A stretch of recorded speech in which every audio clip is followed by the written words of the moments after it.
Lord. Good evening. యేసుక్రీస్తు వారి అత్యున్నతమైన నామంలో, కీర్తింపదగిన నామంలో మీ అందరికీ ఈ రాత్రి వేళ శుభాలు ప్రకటిస్తున్నాను. మనం ప్రతి సాయంకాలం ఈ విధంగా దేవుని పాద సన్నిధిలో చేరి ఆయన దివ్య వాక్కులు వినడానికి ప్రభు మనకు అనుగ్రహిస్తున్న కృపను బట్టి మనం నిజంగా ప్రభువుని స్తుతింపబద్ధులమై ఉన్నాం. కేవలం దేవుని ఆత్మ నడిపింపు ద్వారా ప్రకటన గ్రంథాన్ని మీ అందరికీ అర్థమయ్యే రీతిలో ప్రకటించాలని దేవుడు మాకు ఇచ్చిన తలంపును బట్టి, నడిపింపును బట్టి నేను కూడా ప్రభువును స్తుతిస్తున్నాను. మీ ఆసక్తిని చూస్తూ ఉంటే నాకు చాలా సంతోషం కలుగుతుంది. ఇలాంటి విషయాలు మరి మేము వినడం చాలా సంతోషంగా ఉందండి. దేవుని గురించిన వివరాలు, చారిత్రాత్మక సత్యాలు, ఆధ్యాత్మిక విశ్లేషణలు. నేను కేవలం చరిత్ర చెప్పేసి ముగించట్లా, వాటిల్లోంచి మనం నేర్చుకునే పాఠాలు ఏంటో కూడా చెప్పి మెసేజ్ని ముగిస్తున్నాను. కాబట్టి ఖచ్చితంగా ఈ మెసేజ్ల ద్వారా మీరందరూ ఆధ్యాత్మిక దీవెన పొందాలనేది నాకు ఆలోచన. ఒక 30 క్లాసెస్ అంటే ఆల్రెడీ 3 క్లాసెస్ అయినాయి. 3 రోజులు మనం వర్తమానాలు విన్నాం. ఇంకొక 27 days. ఈ 30 రోజుల్లో ప్రకటన గ్రంథాన్ని నేను ముగించాలని ఆశపడుతున్నాను. ఎందుకంటే ఒక్కొక్క అధ్యాయాన్ని ఒక రోజుతో ముగించడానికి కొన్ని సందర్భాల్లో అవకాశం దొరకట్లేదు. అయితే అవకాశాన్ని బట్టి నేను కొన్ని ప్రాముఖ్యమైన విషయాలు మాట్లాడుకుంటూ వస్తున్నాం. కాబట్టి ఒక 30 days మనం ఈ యొక్క ప్రకటన గ్రంథ ధ్యానాంశాన్ని కొనసాగిద్దాం. దేవుని సేవకునిగా నేను మీకు వాగ్దానం చేస్తున్నాను, ఈ 30 రోజుల యొక్క ప్రకటన గ్రంథ ధ్యానాలు విన్న తర్వాత మీ ఆలోచన విధానంలో, మీ యొక్క ఆధ్యాత్మిక జీవితంలో ఒక పెను మార్పులు మీరు అనుభవించాలనేది నాకు ఆలోచన. ఎందుకోసం అంటే కడవరి దినాల్లో, ఎండ్ టైమ్స్లో ఏం జరగబోతుంది, ఒక విశ్వాసికి అనుగ్రహించబడే మహిమ ఎలాంటిది, ఇంకో మాటలో చెప్పాలంటే నువ్వు పొందుకున్న రక్షణ ఎంత గొప్పదో ఈ ప్రకటన గ్రంథం ద్వారా మనం తెలుసుకుంటాం. రక్షించబడిన వారు ఏ విధమైన సురక్షితమైన ప్రాంతాల్లో ఉండబోతున్నారు అనేది మనం తెలుసుకున్నప్పుడు నిజంగా మనం ప్రభువును స్తుతిస్తాం. ఎందుకోసం అంటే అనుదినం మనం ఉదయాన్నే లేచిన తర్వాత దేవుని స్తుతించే అంశాల్లో చాలా ఉన్నాయి.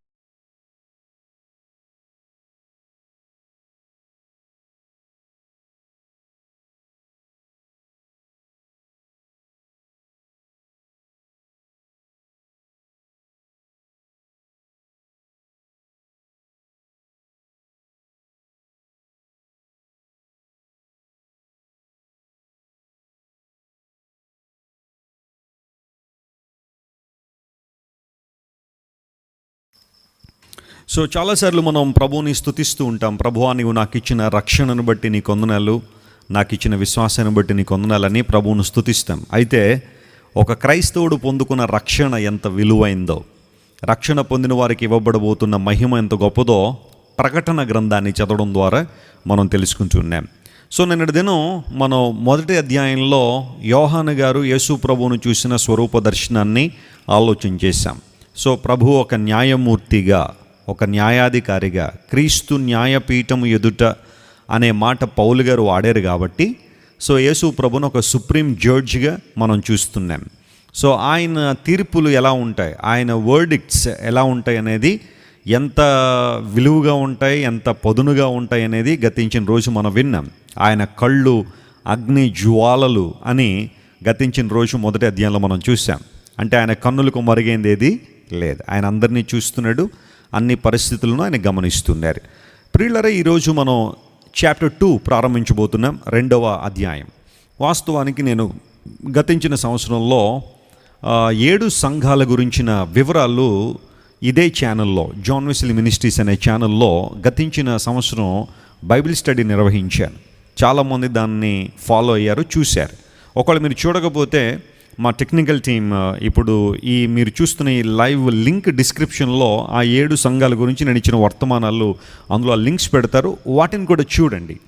అయితే నేను ఇప్పుడు ఈ పరిస్థితిలో నేను మీతో చెప్పాలనుకునే విషయం ఏంటంటే, లాస్ట్ టైం మనం సంఘాల గురించిన ఆలోచన చేసినప్పుడు ఒక్కొక్క సంఘము ఆ మైనర్ ఏషియాలో, చిన్న ఆసియాలో ఉన్న ఆ 7 సంఘాలు అసలు వాటి యొక్క భౌగోళిక పరిస్థితులు ఏంటి, అక్కడ నెలకొన్న చారిత్రక అంశాలు ఏంటి, అక్కడ ఎలాంటి వ్యక్తులను లేదా ఎలాంటి దేవతలను ఆరాధన చేస్తుంది ఎవరు, దేవుడు ఈ మాట ఎందుకు చెప్పాడు, ఆ మాట ఎందుకు చెప్పాడని చాలా క్లియర్గా మొదటి శతాబ్ద కాలంలో ఆ 7 సంఘాల యొక్క స్థితిగతుల్ని గతించిన సంవత్సరం బైబిల్ స్టడీలో చెప్పాను.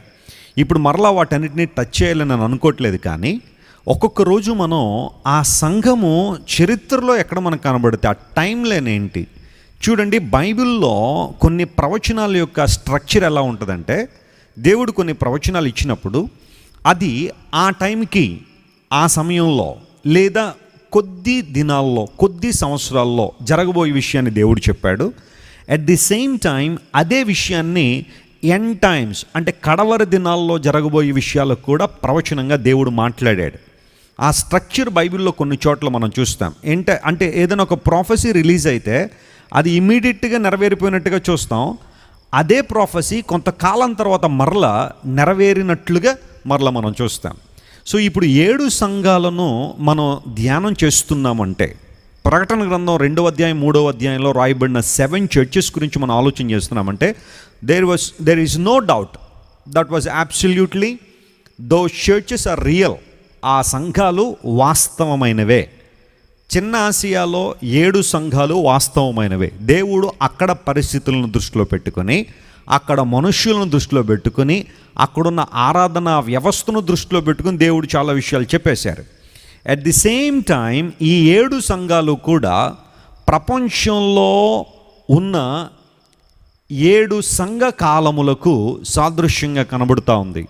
అంటే ఇప్పుడు యేసు ప్రభువారు పరలోక రాజ్యానికి వెళ్ళిపోయిన తర్వాత పెంతెకోస్తు అనే పండుగ రోజున పరిశుద్ధాత్మ దేవుడు సంఘం మీదకి వచ్చినప్పుడు క్రొత్త నిబంధన సంఘం ప్రారంభించబడింది.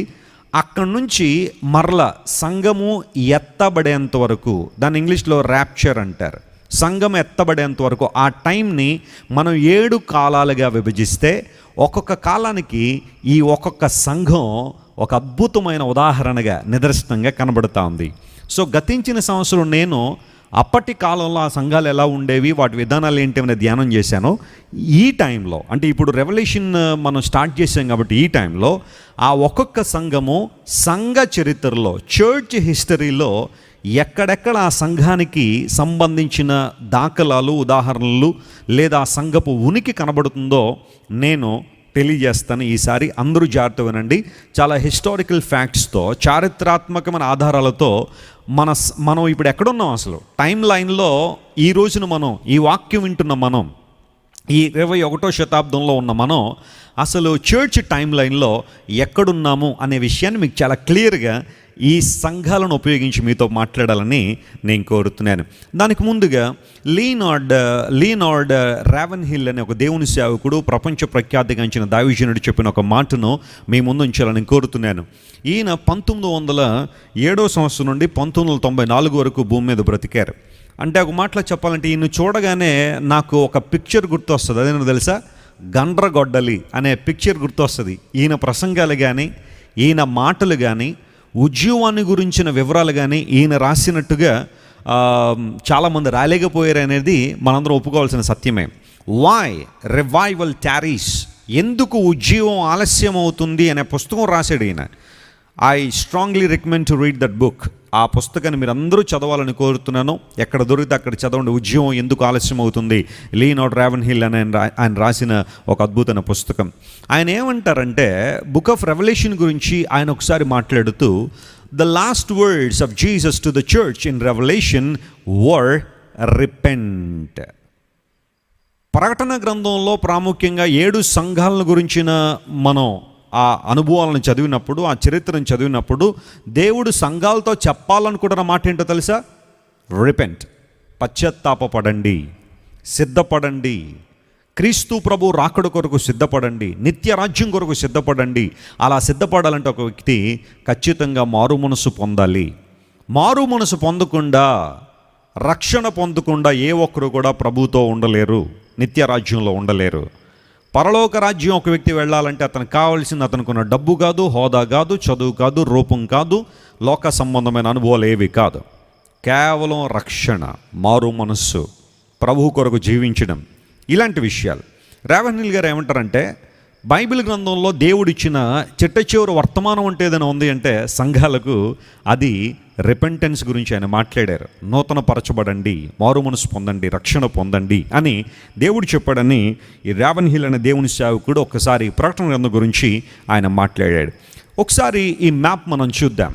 చూడండి, మోడర్న్ డే టర్కీ, ఈ రోజున టర్కీ అనే దేశం టర్కీ అనే దేశం, ఇస్తాన్బుల్ అనే ఆ పదం మీరు ఎక్కువగా వినుంటారు. సరే, టర్కీ అనే ఆ దేశంలో ఇప్పుడు ఉన్న భౌగోళిక పరిస్థితుల్లో పూర్వదినాల్లో ఆ 7 ప్రాంతాలు ఉన్నాయి.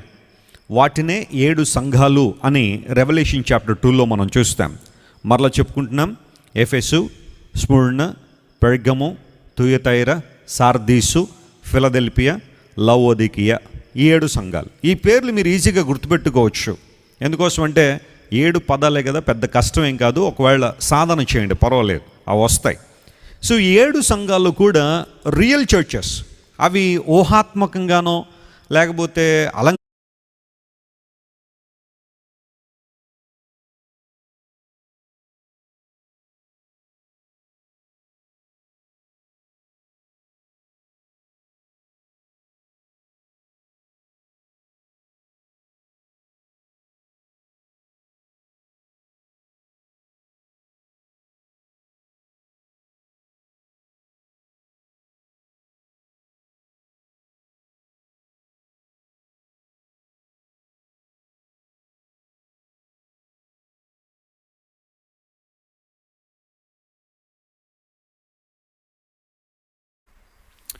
సో ఈ 7 సంఘాలు ఏవైతే ప్రకటన గ్రంథం 2వ అధ్యాయం 3వ అధ్యాయంలో మెన్షన్ చేయబడ్డాయో, దేవర్ రియల్ చర్చెస్. అవి నిజంగా ఉన్న సంఘాలే.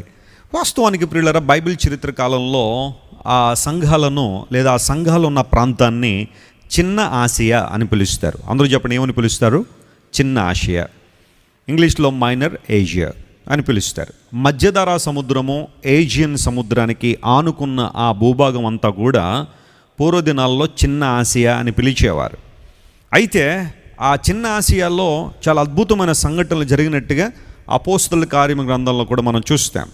కొంతమంది ఈ రోజుల్లో చిన్న ఆసియాని ఆసియా ఖండం అనేసుకుని బైబిల్ మీద కొంచెం బురద జల్లడానికి చాలామంది ప్రయత్నం చేస్తూ ఉన్నారు. అపోస్తలుల కార్యాల్లో ప్రాముఖ్యంగా 16వ అధ్యాయంలో ఆసియాలో వాక్యం చెప్పకూడదని పరిశుద్ధాత్మ వారిని ఆటంకపరిచాడనే మాటను కొంతమంది క్రైస్తవ విరోధులు ఆ రిఫరెన్స్ తీసి, ఆసియాలో వాక్యం చెప్పకూడదని మీ బైబిల్లోనే ఉంది కదా, మరి మీరు ఎందుకు భారతదేశంలో చెప్తున్నారు వాక్యాన్ని అని కొంతమంది ప్రశ్నిస్తూ ఉన్నారు. అంటే బైబిల్ చదవడంలో కొంచెం అనుభవం లేక, లేదా బైబిల్ అంటే ఏంటో తెలియక, ఆ ప్రాంతం ఏంటి, ఆ ప్లేస్ ఏంటి అనేది కొంచెం అవగాహన లేకుండా పైపైన మాటలు పట్టేసుకుని మాట్లాడడం కొంచెం అవివేకంగానే కనిపిస్తూ ఉంది. ఆసియాలో వాక్యం చెప్పకూడదంటే ఈ రోజుని ఇప్పుడున్న ఆసియా ఖండం గురించి కాదు. ఈ రోజున మనం ఉన్న ఆసియా ఖండం చాలా పెద్దది. ఆసియా ఖండంలో దగ్గరగా 50 దేశాలు ఉన్నాయి. 50 దేశాలు, చైనా కానీ, భారతదేశం కానీ, రష్యాలో కొంత భాగం కానీ, తైవాన్ కానీ, జపాన్ కానీ, ఇలాంటి గొప్ప గొప్ప దేశాలన్నీ కూడా ఆసియా ఖండంలోనే ఉన్నాయి. సో అక్కడ యాక్ట్స్ చాప్టర్ 16లో ఆసియాలో వాక్యం చెప్పకూడదంటే ఈ ఎంటైర్ ఏషియాలోని కాదు, అక్కడ ఆసియా ఖండం అని కాదు. ఆసియా అంటే అక్కడ ఉన్నబడిన ఆ ప్రాంతం చిన్న ఆసియా, మైనర్ ఏషియా అనే ఆ ప్రాంతంలో ఆ పర్టికులర్ టైంలో దేవుడు పౌలును వెళ్ళొద్దన్నాడు. అన్నంత మాత్రాన అక్కడ సువార్త చెప్పకూడదని కాదు. ఆ తర్వాత పౌలు గారు ఆయా ప్రాంతాలన్నీ తిరిగి సువార్త ప్రకటించారు. దేవుని శిష్యులు కూడా చాలా ప్రాంతాల్లో సువార్త ప్రకటించారు. అన్ని ప్రాంతాల్లో సువార్త వెదజల్లబడాలని దేవునికి ఆలోచన. ఇప్పుడున్న ఆసియా ఖండంలో 50 దేశాలు ఉన్నాయి. కానీ అంతకుముందు ఆ ప్రాంతాన్ని, టర్కీలో ఉన్న ఆ చిన్న ప్రాంతాన్ని మైనర్ ఏషియా అని పిలుస్తారు. అందులో మీరు చూస్తున్న మ్యాప్లో ఉన్నట్టుగానే 7 ప్రాముఖ్యమైన పట్టణాలు, 7 సిటీస్ అక్కడ ఉన్నాయి. అవన్నీ కూడా ఒకదానికొకటి అనుసంధానం చేయబడిన పట్టణాలు. నేను ఆల్రెడీ చెప్పాను, విలియం హర్ష్లీ ర్యామ్సే అనబడే వ్యక్తి ఒక ఆర్కియాలజిస్ట్, న్యూ టెస్ట్మెంట్ స్కాలర్. ఆయన ఈ ప్రాంతాల మీద రీసెర్చ్ చేసి ఇవన్నీ కూడా కనెక్ట్ అయ్యిన పట్టణాలే, ఒక్క ప్రాంతం నుండి బయలుదేరితే అన్ని చుట్టొచ్చేయచ్చు అనే విషయాన్ని ఆయన కూడా ధృవీకరించాడు. అలాంటి సందర్భంలో ప్రియులారా, ఈ 7 సంఘాలు ప్రపంచంలో ఉన్న సంఘ చరిత్రను 7 భాగాలుగా విభజిస్తూ మనకు కొన్ని పాఠాలు నేర్పిస్తున్నాయి. అండ్ మోస్ట్ ఇంపార్టెంట్లీ, ఈ 7 సంఘాల గురించిన ధ్యానాంశాన్ని కనుక మనం చేస్తూ ఉంటే దీనిలో ప్రాముఖ్యంగా మనకు అర్థమయ్యేది ఏంటంటే, యేసుక్రీస్తు ప్రభు లక్షణాలు ఏంటి. ఎందుకోసం అంటే ప్రతి సంఘానికి ఆయన ఉత్తరం రాస్తున్నప్పుడు, ప్రభు ఉత్తరం రాస్తున్నప్పుడు ఆయన తన పరిచయ వాక్కులను అక్కడ ఉంచాడు. ప్రతి సంఘానికి తాను ఎవరో, ఆయన ఎలాంటి వాడో చాలా క్లియర్గా చెప్పాడు. ఆ మాట చెప్పకుండా తన గురించిన ఇంట్రడక్షన్ దేవుడు ఇవ్వకుండా ఉత్తరాన్ని ముందుకు తీసుకెళ్ళలేదు. అంటే ఇప్పుడు 7 సంఘాల గురించిన ధ్యానాంశాన్ని మనం చేస్తున్నామంటే we learn about our loving saviour Jesus Christ more accurately. ఆయన తన గురించి తాను చెప్పుకున్న ఆ పరిచయ వాక్కులను కూడా మనం గమనిస్తాం. ఒక చిన్న అసైన్మెంట్ మీకు ఏంటంటే, ఆ 7 సంఘాలకు ఒక్కొక్క సంఘం ప్రారంభంలో దేవుడు తన గురించి తాను ఏం చెప్పుకున్నాడు అనేది ఒకసారి మీరు పరిశీలన చేసి ఏదైనా నోట్ పుస్తకంలో రాయండి. యేసు ప్రభు ఎవరు అని కనుక ప్రశ్నించుకుంటే ఆయన తన గురించి తాను చెప్పుకున్న విషయాలు అక్కడ క్లియర్గా మనం చూస్తాం. అందును బట్టి ఈ 7 సంఘాలు కూడా యేసుక్రీస్తు ప్రభు యొక్క దైవత్వాన్ని, ఆయన గొప్పతనాన్ని రుజువు చేస్తున్నాయి లేదా తెలియచేస్తున్నాయి ఈ ధ్యానాంశాలని మనం గుర్తించాలి. ఒకసారి మ్యాప్ మీరు చూడండి, ఈ డయాగ్రామ్, ఈ పిక్చర్ మీరు చూస్తే యేసు ప్రభు వారు కలువరి శిలువలో మరణించారు. మరణించిన తర్వాత 50 రోజులకి పెంతుకోస్త్ అనే పండుగ వస్తుంది. పస్కా పండుగ నుండి 50th డే పెంటకోస్ట్. ఆ పెంతుకోస్త్ అనే పండుగ రోజున పరిశుద్ధాత్మ దేవుడు సంఘం మీదకి వచ్చారు లేదా సంఘముతో ఉండడానికి వచ్చారు. ఆయన ఎప్పటి వరకు పరిశుద్ధాత్మ దేవుడు మనతో ఉంటారంటే సంఘము ఎత్తబడేంత వరకు కూడా, ర్యాప్చర్ జరిగేంత వరకు కూడా పరిశుద్ధాత్మ మనతోనే ఉంటారు. Indwelling of the holy spirit and fulfilling of the holy spirit happens until the day of rapture. Rapture జరిగేంత వరకు, సంఘం ఎత్తబడేంత వరకు కూడా పరిశుద్ధాత్మ మనతో ఉంటారు. ఇప్పుడు ఆ డయాగ్రామ్లో మీరు చూస్తున్నట్టుగా పరిశుద్ధాత్మ దేవుడు పెంతెకోస్తు రోజున సంఘం మీదకి రావడం ద్వారా క్రొత్త నిబంధన సంఘం ప్రారంభించబడితే అక్కడ నుంచి యేసు ప్రభువారు తిరిగి వచ్చే ఆ రోజు లేదా దానికి ముందు జరగబోయే ర్యాప్చర్ అనేది ఏదైతే ఉందో, ఆ టైం లైన్ ఏదైతే ఉందో, ఆ కాల గమనం ఏదైతే ఉందో దాన్ని మనం 7 భాగాలుగా చేస్తే ఇప్పుడు ప్రకటన 2-3 అధ్యాయాల్లో రాయబడిన ఒక్కొక్క సంఘము ఈ టైం లైన్లో ఒక్కొక్క టైంని లేదా ఒక్కొక్క కాలాన్ని, ఒక్కొక్క చరిత్రను మనకు జ్ఞాపకం చేస్తాయి. ఈ సందర్భంలో నా ప్రయత్నం అదే, ఏ సంఘం ఈ చరిత్రలో ఏ సమయాన్ని జ్ఞాపకం చేస్తూ ఉంది. ఎందుకోసం అంటే ఇప్పటికి సంఘస్థాపన జరిగి ఆల్రెడీ 2000 సంవత్సరాలు అయిపోయింది. యేసు ప్రభువు వారు మరణించి ఆయన పరలోక రాజ్యానికి వెళ్ళిపోయిన తర్వాత పెంతెకోస్తు పండుగ రోజున సంఘం స్థాపించబడి ఇప్పటికీ సంఘ చరిత్ర కంటిన్యూ అవుతూనే ఉంది. సంఘ చరిత్ర ఎప్పటిదాకా కంటిన్యూ అవుతుందంటే సంఘము ఎత్తబడేంత వరకు, ర్యాప్చర్ జరిగేంత వరకు చర్చ్ హిస్టరీ అనేది కొనసాగుతూనే ఉంటుంది. అఫ్ కోర్స్ ఈ రోజున మనం 2021 సంవత్సరం జూన్ మాసంలో ఉన్నాం. ఇది కూడా సంఘ చరిత్రలో భాగమే. దేవుని సంఘములో ఏమేమి జరుగుతున్నాయి అనేది దేవుని దగ్గర ఈ సంఘ చరిత్ర అనేది ఉంది. అయితే ర్యాప్చర్ జరిగేంత వరకు కూడా, సంఘం ఎత్తబడేంత వరకు కూడా సంఘ చరిత్ర కొనసాగుతున్నప్పుడు ఈ ప్రకటన గ్రంథంలో రాయబడిన 7 సంఘాల్లో కూడా ఈ కాలగమనంలో, ఈ టైం లైన్లో ఒక్కొక్క సమయాన్ని రిఫ్లెక్ట్ చేస్తున్నాయి లేదా మనకు తెలియచేస్తున్నాయి అనే విషయాన్ని మీరు గుర్తించాలి. జాగ్రత్తగా గమనించండి. 7 సంఘాల వివరణ, వాటి యొక్క చారిత్రక ఆధారాలు, చరిత్రలో వాటిని ఎక్కడ చూద్దాము అన్న దానికి ముందుగా అసలు వాట్ ఈజ్ చర్చ్, అసలు సంఘం అంటే ఏంటి?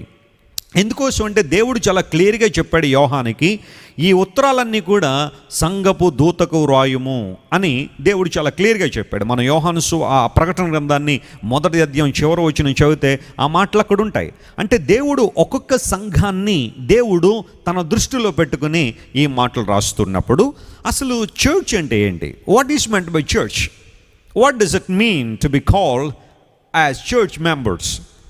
దేవుని సంఘ బిడ్డలము, మేము దేవుని సంఘ బిడ్డలము అని మనం పిలుచుకుంటున్నామంటే అసలు సంఘం అంటే ఏంటి? ప్రపంచంలో చాలా సంఘాలు ఉంటాయి. ఈరోజు మన భారతదేశంలో ఎన్ని సంఘాలు ఉన్నాయి అని లెక్క పెడితే అమ్మో కొన్ని లక్షల సంఘాలు ఉండొచ్చేమో. అంటే కేవలం నేను క్రైస్తవ సంఘాల గురించే కాదు, చాలామంది బోల్డ్ సంఘాలు పెట్టుకున్నారు కదా. మొన్న ఈ మధ్యన ఎవరు వాట్సాప్లో ఫోటో పంపించారు, పశ్చిమ గోదావరి జిల్లాలో ప్రాంతంలో భార్యా బాధితుల సంఘం అని పెట్టాడు ఒక ఆయన. చెప్పండి ఏ సంఘం అంటది? భార్యా బాధితుల సంఘం. అంటే భార్యల ద్వారా టార్చర్ చేయబడుతున్న వాళ్ళందరూ కూడా ఒక సంఘముగా ఫామ్ అయి వాళ్ళ బాధలు కష్టాలు ఇవన్నీ కూడా పంచుకుని ఒకరినొకరు ప్రోత్సహించుకుని ధైర్యం చెప్పుకోవడానికి ఒక సంఘం, దానికి ఒక రిజిస్ట్రేషన్ నంబరు, మళ్ళీ దానికి మీటింగ్లు, కాన్ఫరెన్సులు ఇవన్నీ జరుగుతూనే ఉన్నాయి. ఎన్నో సంఘాలు ప్రపంచంలో ఉండొచ్చు, కానీ what is the special in Christian church? Why Christian church is so unique in the history? ప్రపంచ చరిత్రలో క్రైస్తవ సంఘము ఎందుకు చాలా ప్రాముఖ్యమైనది, ఎందుకు చాలా విశిష్టమైనది? అసలు సంఘం అంటే ఏంటి? ఎవరు సంఘాన్ని స్థాపించారు? కొంతమంది ఏమనుకుంటారంటే సంఘాన్ని స్థాపించింది పేతురు గారు అనుకుంటారు. చెప్పండి, ఎవరు స్థాపించారట సంఘాన్ని? పేతురు గారు స్థాపించారు అనుకుంటారు. పేతురు గారో, యోహాను గారో, యాకోబు గారో, తోమా గారో కాదు సంఘాలు స్థాపించింది. అసలు సిసలైన మీనింగ్ సంఘాన్ని ఎవరు స్థాపించారంటే ప్రభు అయిన యేసుక్రీస్తు వారు తన రక్తమిచ్చి, చెప్పండి, ఆయన దేవుని బిడ్డలను కొనుక్కోవడం ద్వారా వారందరినీ కూడా సంఘముగా చేర్చింది ఎవరు? దేవుడు, ప్రభు అయిన యేసుక్రీస్తు వారు.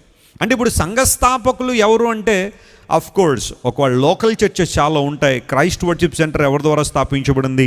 దైవజనులు జోసెఫ్ విజయ్ కుమార్ గారి ద్వారా. లేదా మరొక సంఘం ఎవరు స్థాపించారు? ఈ లోకల్ చర్చెస్ అన్నీ కూడా ఒక్కొక్క వ్యవస్థాపకులు ఒక్కొక్క రోజు ఒక్కొక్క సంవత్సరంలో వాటిని స్థాపించి ఉండొచ్చేమో. కానీ యూనివర్సల్ చర్చ్, దేవుని సంఘము, యేసుక్రీస్తు ప్రభు సంఘము స్థాపించింది ఆయనే. ప్రభు అయిన యేసుక్రీస్తు వారే దానికి ఫౌండర్. అపోస్తలుడైన పౌలు అపోస్తలుల కార్యముల గ్రంథంలో ఒక చక్కని మాటను తెలియచేస్తాడు. చూద్దాం, చూడండి. యాక్ట్స్ చాప్టర్ 20 and verse 28, 20వ అధ్యాయం 28వ వచనం, అపోస్తలుల కార్యముల గ్రంథం. దాంట్లో ఒక మాట రాయబడింది. దేవుడు తన స్వరక్తమిచ్చి, చూడండి ఈ మాట అండర్లైన్ చేసుకోండి. దేవుడు తన స్వరక్తమిచ్చి సంపాదించిన తన సంఘమును కాయుటకు. చాలండి. ఇప్పుడు సంఘాన్ని ఎవరు సంపాదించారట? ప్రభు అయిన యేసుక్రీస్తు వారు. ఇప్పుడు యేసు ప్రభు దేవుడా అంటే ఈ వచనం కూడా ఒక మంచి ఉదాహరణే. ఇప్పుడు దేవుడు తన స్వరక్తం ఇచ్చి ఇప్పుడు రక్తం కార్చింది ఎవరు శిలువ మీద? యేసు ప్రభువే కదా. యేసు ప్రభువే శిలువ మీద రక్తం కార్చారు కదా. ఇప్పుడు పౌలు ఏమంటున్నాడంటే విత్ హిస్ ఓన్ బ్లడ్, తన సొంత రక్తాన్ని కార్చి, స్వరక్తాన్ని కార్చి యేసు ప్రభు సంఘాన్ని సంపాదించుకున్నాడు. అంటే ఇప్పుడు అర్థం ఏంటి అంటే సంఘము అనగా యేసుక్రీస్తు ప్రభు రక్తము ద్వారా కొనబడిన వారు. స్తోత్రం చెప్పండి, హల్లెలూయా. ఈ కార్యక్రమం చూస్తున్న ఎవరైనా సరే మారు మనసు పొంది రక్షణ పొంది యేసు ప్రభు రక్తం ద్వారా కడగబడితే మీరు దేవుని సంఘములో సభ్యులై ఉన్నారు. మీరు దేవుని సంఘంలో సభ్యులై ఉన్నారు. క్రీస్తు ప్రభు తన స్వరక్తం ఇచ్చి సంఘాన్ని సంపాదించారు. So no doubt Jesus Christ is the founder of the church. It's not Peter, not John or anybody else. పేతురు, యోహాను మరొకళ్ళు కాదు సంఘాన్ని స్థాపించింది. ప్రభు అని యేసుక్రీస్తు వారు సంఘాన్ని స్థాపించారు. అయితే ఈ సంఘము అనే మాట గ్రీకు భాషలో, ఎందుకంటే నూతన నిబంధన గ్రీకు భాషలో రాయబడింది కాబట్టి సంఘము అని ప్రస్తావించబడిన చాలా చోట్ల గ్రీకులో ఉపయోగించబడిన పదం ఎక్లేషియా. అందరూ చెప్పండి, ఆ పదం ఏంటి? ఎక్లేషియా. గ్రీకు పదాన్ని మనం చూస్తే ఎక్లేషియా అనే పదాన్ని మనం బైబిల్లో చాలాసార్లు చూస్తూ ఉంటాం. ఎస్పెషల్లీ న్యూ టెస్ట్మెంట్లో ఎక్లేషియా అనే పదాన్ని చూస్తాం. మీరు చూస్తున్నారు, దట్స్ ద గ్రీక్ వర్డ్. ఇప్పుడు ఎక్లేషియా అనే మాటకు అర్థం ఏంటంటే కాల్డ్ అవుట్, పిలవబడిన వారు అని అర్థం. పిలవబడిన వారు. ఎవరు పిలిచారు, ఎందుకు పిలిచారు, దేనికోసం పిలిచారు అనేది ఆలోచన చేస్తే యేసుక్రీస్తు ప్రభు మనందరినీ కూడా తన మహిమ నిమిత్తము, తన రాజ్య విస్తరణ నిమిత్తము, తన ప్రణాళికలు నెరవేర్చబడినట్లుగా ఆయన మనల్ని పిలుచుకున్నాడు. యెషయా గ్రంథంలో కూడా మాట ఉంటుంది, దూరంగా చెదిరిపోయిన ప్రజలందరినీ కూడా పిలవడానికి దేవుడు ఒక ధ్వజాన్ని నిలవబెట్టాడని ఐజయా 5:26లో మనం చూస్తాం. యెషయా 5:26లో ఆ మాట ఉంటుంది. అంటే యేసు ప్రభు వారి శిలువ మీద ప్రేమ అనే ధ్వజాన్ని నిలవబెట్టి మనందరినీ పిలిచాడు. మనందరం యేసు ప్రభు ద్వారా పిలవబడ్డాము, ఆయన రాజ్యములోనికి ఆహ్వానించబడ్డాం. ఎక్లేషియా అనే మాటకు పిలవబడుట లేదా యేసుక్రీస్తు ప్రభు ద్వారా పిలవబడుట అనే మాటను మనం గమనించాలి. నిజమే, మనందరం కూడా క్రీస్తు ప్రభు నామం ద్వారా పిలవబడి ఆయన యొక్క చిత్తానుసారంగా మనం ముందుకు సాగిపోతున్నాం. ఇలాంటి అద్భుతమైన సంఘాన్ని దేవుడు తన సంఘముగా తను రక్తం పెట్టి కొనుక్కున్నాడు. కాబట్టే సంఘాలను దేవుడు స్క్రూట్నీ చేస్తున్నాడు. నిన్న కూడా మనం విన్నాం, ఆయన కళ్ళు ఫ్లేమ్స్ ఆఫ్ ఫైర్ అనగా అగ్ని జ్వాలలు అనగా ఇన్ఎస్కేపబుల్ స్క్రూట్నీ. సంఘాన్ని దేవుడు చూస్తున్నప్పుడు ఆ సంఘం యొక్క పరిస్థితి ఎలా ఉంది, వాటి స్థితిగతులు ఏంటనేది దేవుడు చాలా క్లియర్గా ఆయన చూస్తూనే ఉన్నాడు. ఆయన కన్నులకు మరుగైంది ఏదీ లేదు. అయితే ఇప్పుడు అపోస్తలుడైన పౌలు ఎఫెసీ సంఘానికి ఒక ఉత్తరం రాస్తూ మొదటి అధ్యాయంలో క్రీస్తు ప్రభు ద్వారా సంఘములో చేర్చబడిన వారి ప్రివిలేజెస్ అన్నీ కూడా అక్కడ రాసుకుంటూ వచ్చాడు. మీరు జాగ్రత్తగా ఈ మీటింగ్ అయిపోయిన తర్వాత లేదా వర్తమానం అయిపోయిన తర్వాత ఎఫెసీయులకు రాసిన పత్రిక 1వ అధ్యాయం కూడా చదవండి. దానిలో సంఘానికి ఉన్న 3 ప్రాముఖ్యమైన విషయాలు అపోజిషన్ పౌలు మెన్షన్ చేశాడు. అదేంటంటే మొట్టమొదటిగా మనందరం కూడా దేవుని చేత ఏర్పరచబడ్డాము. వీఆర్ చోజన్ బై గాడ్ అనే మాటను మనం చూస్తాం. ఎఫెసీయులకు రాసిన పత్రిక 1వ అధ్యాయం 4వ వచనం నుండి 7వ వచనం వరకు మనం చదివితే ఆ మాట మనం చూస్తాం. జగత్తుకు పునాది వేయబడక మునుపే క్రీస్తు ప్రభు మనల్ని ఏం చేశారు? ఏర్పాటు చేసుకున్నారు అనే మాట. సో సంఘం అనగా దేవుని చేత ఏర్పాటు చేయబడిన వారు. రెండవ ప్రివిలేజ్ ఏంటి అంటే we are redeemed by the blood of Jesus. యేసుక్రీస్తు ప్రభు రక్తము ద్వారా మన పాపముల నుండి మరియు అపరాధముల నుండి మనం విడుదల పొందాం. We are redeemed by the blood of Jesus. పితృపారంపర్యమైన వ్యర్థ ప్రవర్తన విడిచిపెట్టినట్లుగా మనం వెండి బంగారం వంటి క్షయమైన వస్తువుల చేత విమోచింపబడలేదు, కానీ యేసుక్రీస్తు ప్రభు నిర్దోషమైన గొర్రెపిల్ల రక్తం వంటి క్రీస్తు రక్తము ద్వారా మీరు విమోచింపబడ్డారని మీరు ఎరుగరా? పేతురు గారు మాట్లాడిన మాట అది. సో మనందరం కూడా యేసు ప్రభు రక్తము ద్వారా విమోచింపబడ్డాం. 3వ ప్రివిలేజ్ ఏంటి అంటే దేవుని సంఘములో ఉన్న వారికి ఇవ్వబడిన 3వ ప్రివిలేజ్ ఏంటంటే they are sealed by the holy spirit. పరిశుద్ధాత్మ ద్వారా మనం ఏం చేయబడ్డాం? ముద్రించబడ్డాం. మనందరం కూడా పరిశుద్ధాత్మ ద్వారా ముద్రించబడ్డాం. We carry the seal of holy spirit. పరిశుద్ధాత్మ దేవుడు మనందరినీ ముద్రించాడట. ఎంతవరకు అంటే పౌలు గారు అంటారు, విమోచన దినం వరకు మీరు ఏం చేయబడ్డారు? ముద్రించబడ్డారు. You have a seal of holy spirit. You have a seal of the spirit of God. దేవుని ఆత్మ అనే ముద్ర మన మీద ఉంది. అందును బట్టి రక్షించబడిన ప్రతి ఒక్కరూ కూడా పరిశుద్ధాత్మ చేత నింపబడ్డారు, లేదా పరిశుద్ధాత్మ దేవుడు వారిలో ఉంటారనడానికి ఈ ఎఫెసీయులకు రాసిన పత్రిక ఒక మంచి ఉదాహరణగా మనకు కనబడుతూ ఉంది. These 3 are the privileges of the church of God. యేసుక్రీస్తు ప్రభువు సంఘం యొక్క విశిష్టత ఏంటంటే మొట్టమొదటిగా వారు పిలువబడ్డారు, అంటే వారు ఏర్పరచబడ్డారు. రెండవది వారు విమోచింపబడ్డారు. మూడవది వారు ముద్రింపబడ్డారు. ఇవి మనకున్న ప్రివిలేజెస్. కొంతమంది అడుగుతుంటారు, ఏమండి మీ సంఘంలో మెంబర్గా జాయిన్ అవుతానంటే నాకేమన్నా ప్రివిలేజెస్ ఉంటాయండి? పుట్టినరోజుకి ఏమైనా కేక్ పంపిస్తారండి ఇంటికి? లేకపోతే సమాధి పెట్టి ఏమన్నా ఫ్రీగా ఇస్తారండి చనిపోయిన తర్వాత? మీ సంఘంలో చేరిపోతాను నాకేమైనా ఎలక్షన్లో నిలబెడతారండి? ట్రెజరర్ పోస్ట్ ఏమన్నా ఇప్పిస్తారండి? కొంచెం లాభదాయకంగా ఉంటుందని చెప్తున్నారు అందరూ. సంఘంలో ఉంటే ఇవి కాదు ప్రయోజనాలు. ఒక కేకును సమాధి పెట్టినో ట్రెజరర్ పోస్టు కాదమ్మా. జాగ్రత్త వినో. దేవుని సంఘములో ఉన్న వారి ప్రివిలేజెస్ ఏంటో తెలుసా? You are chosen by God to do something extraordinary for God, and you are redeemed by the blood of Jesus, and you are sealed by the Holy Spirit. ఇక్కడ కూడా ట్రినిటీని మనం చూస్తాం. త్రిత్వమైన దేవుని యొక్క ఆధిక్యతలన్నీ కూడా మనం అక్కడ చూస్తున్నాం. ఇలాంటి సంఘము దేవదేవుడు ఆ సంఘాన్ని ఉద్దేశించి ప్రకటన 2-3 అధ్యాయాల్లో 7 సంఘాల గురించి మాట్లాడాడు. నేను ఒక్కొక్కసారి ఆ సంఘానికి ఒక టైటిల్ ఇచ్చేస్తాను. చూడండి, మనం 7 సంఘాలకు ఒక టైటిల్ మనం పెడితే ఆ టైటిల్స్ ఏంటో మనం చూద్దాం. రాసుకునే వాళ్ళు రాసుకోవచ్చు. 7 churches in the book of Revelation, especially chapter 2 and 3. మొట్టమొదటి సంఘం ఎఫెసు సంఘము. దానికి మనం పేరు పెట్టే ఒక పేరు ఏంటంటే a church left its first love. అందును బట్టే లవ్లెస్ చర్చ్ అని మనం పేరు పెట్టచ్చు. ప్రేమ లేని సంఘం అనే పేరు దానికి పెట్టచ్చు. ఎఫెసు సంఘము మనం ప్రకటన గ్రంథం 2వ అధ్యాయంలో చూస్తాం. ప్రారంభ సంఘం అది. దానికి దేవుడు పెట్టిన పేరు, లేకపోతే ఆ మాట అంతా మనం చదివినప్పుడు, ఆ కాంటెక్స్ట్ అంతా మనం చదివినప్పుడు మనం పెట్టే పేరు ఏంటంటే లవ్లెస్ చర్చ్, ప్రేమ లేని సంఘం. రెండవ సంఘం స్ముర్ణ అనే సంఘం. స్ముర్ణ అనే సంఘం, దానికి మనం పెట్టే పేరు పర్సిక్యూటెడ్ చర్చ్, హింస పొందిన సంఘము, శ్రమ నొందిన సంఘము, ఏ చర్చ్ అండర్ ప్రెషర్. సో స్ముర్ణ అనే సంఘానికి మనం పెట్టే పేరు హింస పొందిన సంఘము అనే పేరు పెట్టచ్చు. మూడవ సంఘం ప్రియులారా పెర్గమాస్, పెర్గము అనే సంఘం. దానికి మనం పెట్టే పేరు ఏంటంటే ది కాంప్రమైజింగ్ చర్చ్, రాజీ పడిపోయిన సంఘం, రాజీ పడిన సంఘం అని మనం దానికి పేరు పెట్టాలి. పెర్గము అనే సంఘానికి ఒక టైటిల్ ఇవ్వాలంటే రాజీ పడిన సంఘం, ది కాంప్రమైజింగ్ చర్చ్. ఆ తర్వాత తుయతైరా అనే సంఘం.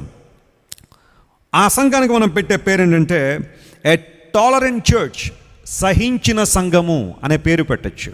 ఎ టాలరెంట్ చర్చ్, సహించిన సంఘము అనే పేరు దానికి మనం పెట్టచ్చు.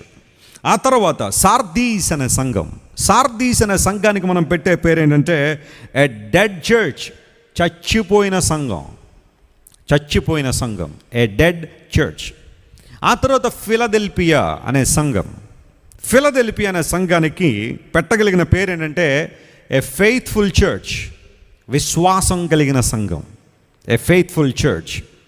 చివరిగా లవోదికియా అనే సంఘం, లవోదిసియా ఇంగ్లీష్లో. సో లవోదిసియా అనే సంఘానికి ఇక పెట్టే పేరు ఏంటంటే లూక్ వామ్ చర్చ్. లూక్ వామ్ చర్చ్, నులువెచ్చని సంఘము అనే పేరు. ఇప్పుడు చూసారా, 7 సంఘాలు 7 సందేశాలను ఇచ్చేస్తున్నాయి మనకి, ఆధ్యాత్మిక సందేశాలు.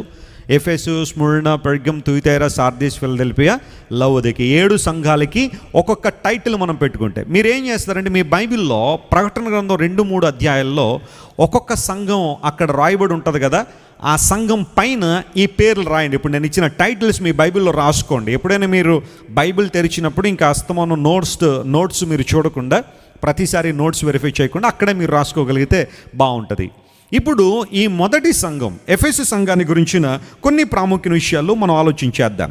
దానికి ముందు ఈ 7 సంఘాల గురించిన వివరణ మనం తెలుసుకోవాలంటే ఒక 4 మాటల్లో మనం ప్రతి సంఘాన్ని అర్థం చేసుకోవచ్చు. ప్రతి సంఘాన్ని 4 మాటల్లో అర్థం చేసేసుకుందాం. ఆ 4 మాటలు ఏంటో కూడా చెబుతాను, రాసుకోండి. 1 మెచ్చుకోలు, మెప్పు అనే మాట, మెచ్చుకొనుట లేదా మెచ్చుకోలు.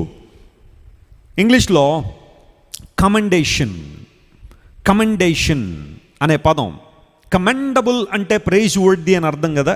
కమెండబుల్ అంటే ఇప్పుడు దేవుడు సంఘాన్ని మెచ్చుకున్నాడు, వారిలో ఉన్న మంచిని మెచ్చుకున్నాడు, వారిలో ఉన్న పాజిటివ్స్ ఏవైతే ఉన్నాయో దేవుడు వాటిని మెచ్చుకున్నాడు. సో ప్రతి సంఘంలో కూడా ఈ స్ట్రక్చర్ మనం చూస్తాం. మొట్టమొదటిది మెచ్చుకొనుట లేదా మెచ్చుకోలు, కమెండేషన్. రెండవది చూడండి, ప్రతి సంఘంలో కూడా ఒక గద్దింపు అనేది మనం చూస్తూ ఉన్నాం. దాన్ని కాండమ్నేషన్ అనగా గద్దింపు. దేవుడు వారిని గద్దించాడు కొన్ని విషయాల్లో, అది కూడా మనం చూస్తాం. మూడవది జాగ్రత్త చూడండి, ఉపదేశము, కౌన్సిల్ అనగా ఉపదేశము లేదా సలహా.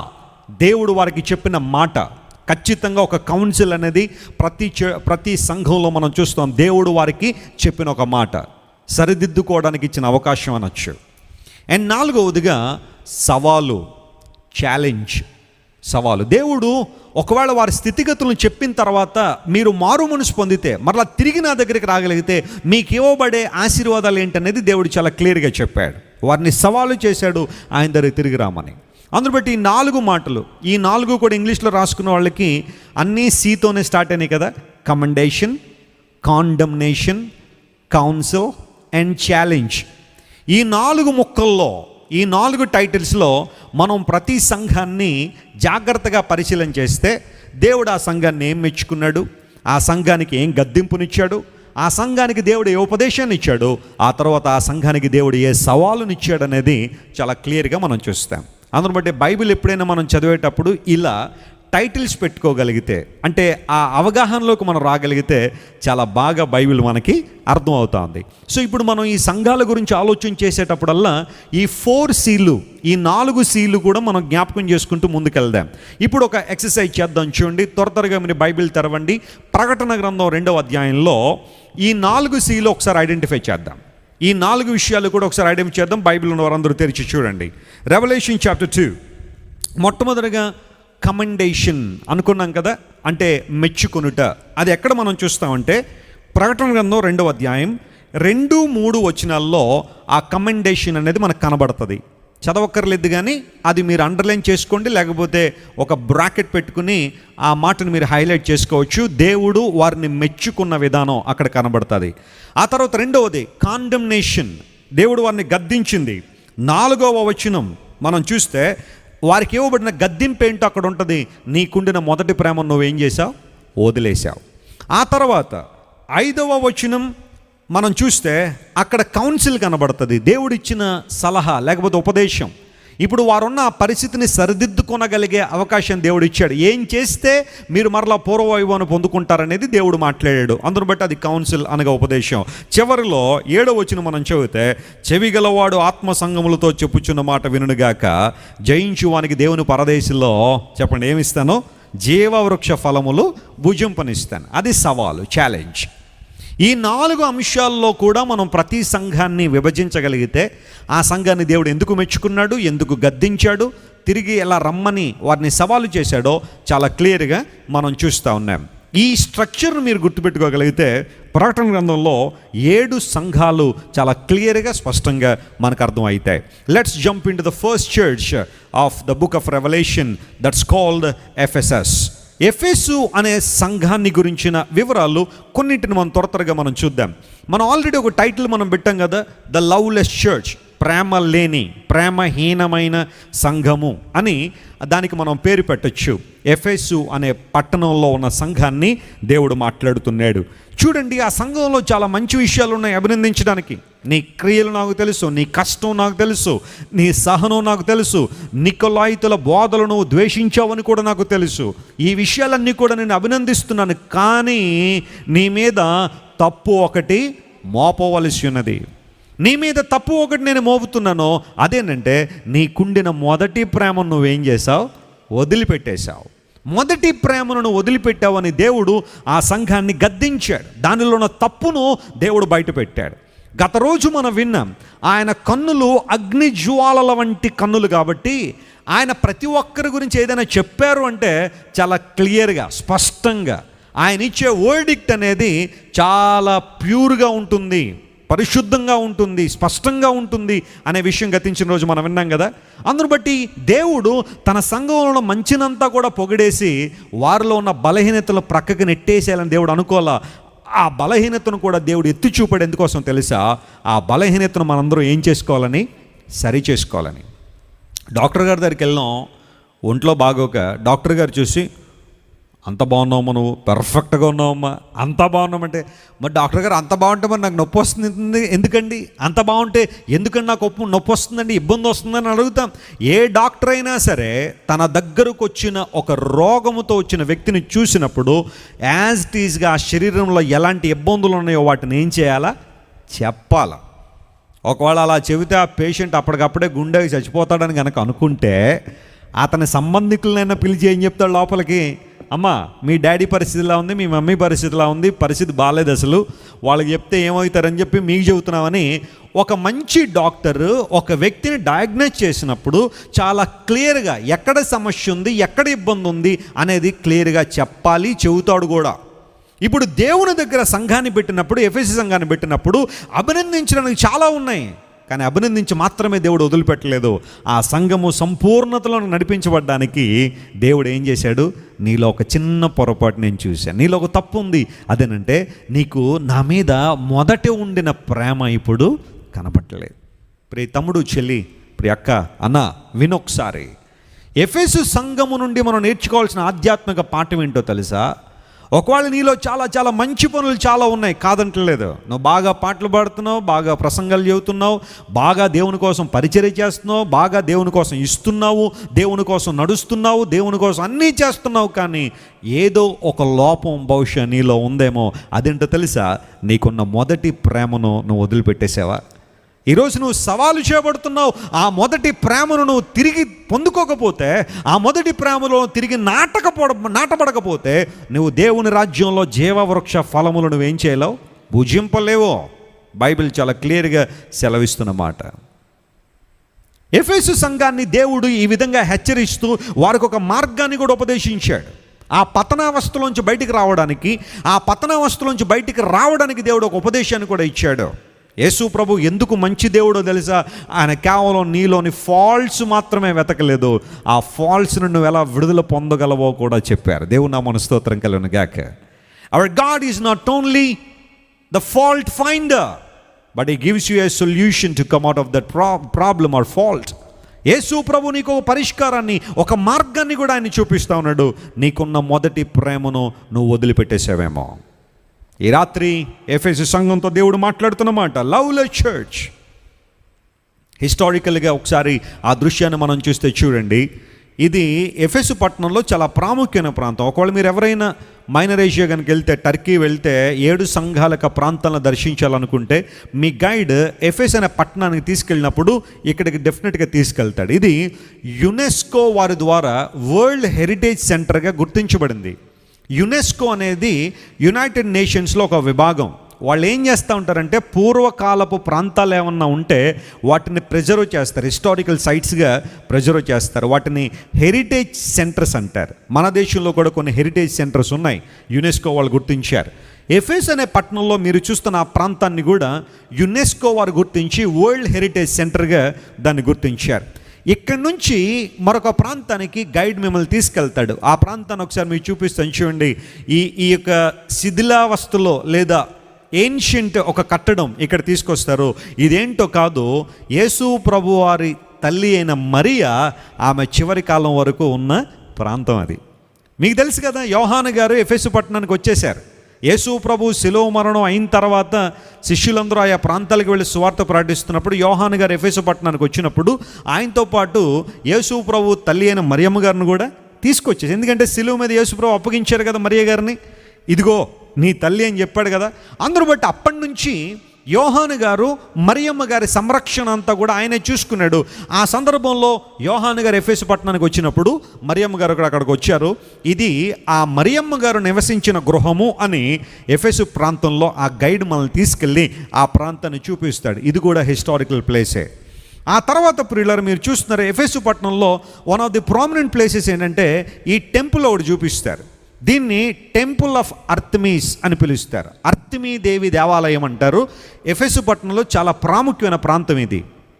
ఎందుకు ఈ ప్రాంతం ప్రాముఖ్యమైందని చెబుతున్నానంటే చాలామంది ఇక్కడికి వచ్చి ఆ దేవతను ఆరాధన చేస్తుండేవారు. దీన్ని టెంపుల్ ఆఫ్ డయానా అని కూడా పిలుస్తారు.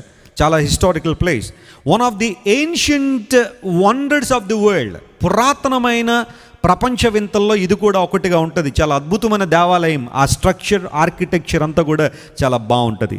అయితే ఇక్కడికి చాలామంది వచ్చి రకరకాలైన కార్యక్రమాలు చేస్తూ ఉండేవారు. ఇలాంటి ప్రాంతంలో దేవుని సంఘము ఉన్నప్పుడు దేవుడు మాట్లాడుతున్నాడు, నా నిమిత్తము నీవు చేసిన క్రియలు నేను గుర్తించాను, నీ సహనాన్ని నేను గుర్తించాను, నువ్వు పొందిన హింస ఏదైతే ఉందో, అనేక మందిని నిందించిన నిందలు ఏవైతే ఉన్నాయో, అవమానాలు ఏవైతే ఉన్నాయో, నీ చుట్టూ కూడా నికులాయితల బోధలు, అబద్ధ బోధలు పెరుగుతున్నప్పుడు కూడా నీవు సహించి అలిసిపోలేదని నీ గురించి నేను సాక్ష్యం చెబుతున్నానని దేవుడు సంఘాన్ని అభినందించాడు. ఎఫెసు సంఘము ఒకప్పుడు దేవుని కొరకు ప్రజ్వలిల్లిన సంఘం, ఒకప్పుడు దేవుని కొరకు ప్రకాశించిన సంఘం. కానీ రాను రాను పరిస్థితులు ఎలా అయిపోయినాయి అంటే ఆ సంఘములో ఒకంత లోకము చొరబడ్డం ద్వారా దేవుని మీద ప్రేమ ఏమైపోయింది, తగ్గిపోయింది. దేవుని ప్రేమ తగ్గిపోయింది. అందును బట్టి దేవుడు ఆ సంఘాన్ని హెచ్చరించి మరలా తన వైపు ఆకర్షించుకోవాలని దేవుడు మాట్లాడుతున్నాడు. ఇప్పుడు జాగ్రత్తగా ఉన్న దేవుని బిడ్డలారా, ఈ ఎఫెసు సంఘము చర్చ్ హిస్టరీలో ఆ టైం లైన్ ఎక్కడి నుంచి ఎక్కడి వరకు ఉంటుందంటే ఒకసారి దృశ్యాన్ని మనం చూద్దాం. Time line of the church in Ephesus is 31 AD to 100. 31 AD to 100 అంటే క్రీస్తు శకము 31వ సంవత్సరం నుంచి 100వ సంవత్సరం వరకు ఈ ఎఫెసు సంఘ చరిత్ర కాలాన్ని టైం లైన్లో మనం చూస్తాం. అందరూ జాగ్రత్త గుర్తుపెట్టాలి. AD 31 నుంచి 100 అంటే మొదటి శతాబ్దంలో సంఘ ప్రారంభం దగ్గర నుంచి 100వ సంవత్సరం వరకు, అంటే దగ్గరగా యోహాను గారు ప్రకటన గ్రంథం రాసేంత వరకు కూడా ఈ టైం లైన్ని బైబిల్ పండితులు ఎఫెసు సంఘ కాల గమనంగా లేదా ఎఫెసు సంఘ కాలముగా పరిగణించారు. AD 31 నుంచి 100. ఇప్పుడు ఒక మాట మీకు చెప్పాలంటే క్రైస్తవ్యానికి సంబంధించిన చాలా గొప్ప కార్యాలు అన్నీ కూడా ఈ టైంలోనే జరిగాయి. ఎందుకంటే సంఘ ప్రారంభం అదే కాబట్టి. యేసు ప్రభువారు పరలోకానికి వెళ్ళిపోయిన తర్వాత 50వ రోజున సంఘం ప్రారంభించబడి అక్కడి నుంచి అపోస్తలులు కానీ యేసు ప్రభు శిష్యులు కానీ అనేక ప్రాంతాలకు సువార్తను తీసుకుని వెళ్ళారు. మీకు తెలుసా, యేసు ప్రభువారు పరలోక రాజ్యం వెళ్ళేటప్పుడు ఆయన మన మీద పెట్టిన ఒక బాధ్యత ఏంటో తెలుసా? మీరు సర్వలోకానికి వెళ్ళండి, సర్వ సృష్టికి ఏం ప్రకటించాలా? సువార్త ప్రకటించాలి. మొదటి శతాబ్ద కాలంలో అందరూ జాగ్రత్త వినండి, ఈ భూమి మీద కేవలం 3 ఖండాల్లో మాత్రమే ప్రజలు నివసించేవారు. 3 ఖండాల్లో మాత్రమే ప్రజా జీవనం ఉండేది. ఏంటి ఆ ఖండాలు? మొట్టమొదటిగా ఏషియా, ఆసియా ఖండం. రెండవది ఆఫ్రికా ఖండం. మూడవది ఐరోపా, యూరోప్ అనే ఖండం. ఈ 3 ఖండాల్లో మాత్రమే ప్రజాజీవనం ఉండేది. ఎప్పటికీ కూడా ఆర్కిటిక్లో కానీ అంటార్కిటిక్లో కానీ పెద్దగా జనం మనకు కనబడరు. ఆ 2 ఖండాలు కూడా మంచుతో కప్పబడి ఉంటాయి కాబట్టి ధృవాల దగ్గర ఉన్న 2 ఖండాలని మనం పెద్దగా పట్టించుకోం. కానీ మిగతా ఖండాలన్నింటిలో కూడా ఆస్ట్రేలియా, అమెరికా, సౌత్ అమెరికా ఇవన్నీ కూడా మనం చూస్తూ ఉంటే ప్రపంచ చరిత్రలో మొదటి శతాబ్ద కాలంలో 3 ఖండాల్లో మాత్రమే మనుషులు ఉండేవారు.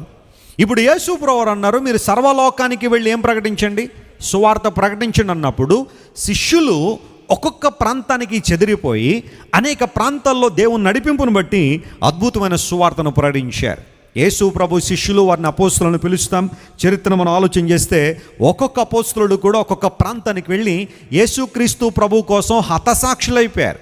They became martyrs for the kingdom of God. For example, పేతురు గారు ఆయన తలక్రిందులుగా సిలువ వేయబడి చనిపోయాడు రోమ్లో. ఆ తర్వాత ఆండ్రూ గారు ఆయన ఎక్సాకారంలో సిలువ వేయబడి చనిపోయాడు. తోమా గారు భారతదేశానికి వచ్చి బళ్ళెముతో పొడవబడి ఆయన చనిపోయాడు. ఒక స్పియర్ ఉపయోగించి ఆయన చంపేశారు మన భారతదేశంలోనే. తోమా గారి రక్తం మన దేశంలో ఒలికించబడింది. నతనయేలు అనబడే దేవుని అపోస్తలుడు, లేదా ఆయన్నే బర్తిలోమయి అని పిలుస్తాం, ఆయన అర్మేనియా అనే దేశంలో చర్మము ఒలిచివేయబడడం వల్ల ఆయన కూడా చనిపోయాడు. ఇలా ఒక్కొక్క అపోస్తలుడు, యేసు ప్రభు శిష్యులు ఒక్కొక్క ప్రాంతానికి వెళ్ళి దేవుని సువార్త ప్రకటిస్తూ ఉండగానే వారు దేవుని కొరకు ఏమైపోయారు? హతసాక్షులైపోయారు. టెర్టులియన్ అనబడే ఒక చరిత్రకారుడు అంటాడు, the blood of martyrs is the seed of the church. ఈ రోజున సంఘము ఇంత వృద్ధి చెందుతూ ఉంది అంటే, దేవుని బిడ్డలు అనేక దేశాల్లో, ప్రాంతాల్లో సర్వ సత్యాన్ని అంగీకరిస్తున్నారంటే ఆనాడు హతసాక్షుల యొక్క రక్తపు బిందువులే, ఆనాడు వారి యొక్క ప్రాణ త్యాగాలే ఈ రోజున మనందరం కూడా క్రీస్తు ప్రభు దైవత్వాన్ని గుర్తించడానికి ఉపయోగపడ్డాయి. ఒకప్పుడు ఈ శిష్యులందరూ కూడా యేసు ప్రభుని గెత్సెమనే తోటలో అరెస్ట్ చేస్తూ ఉంటే ప్రాణభయంతో పరుగులు తీసేశారు వీళ్ళందరూ కూడా.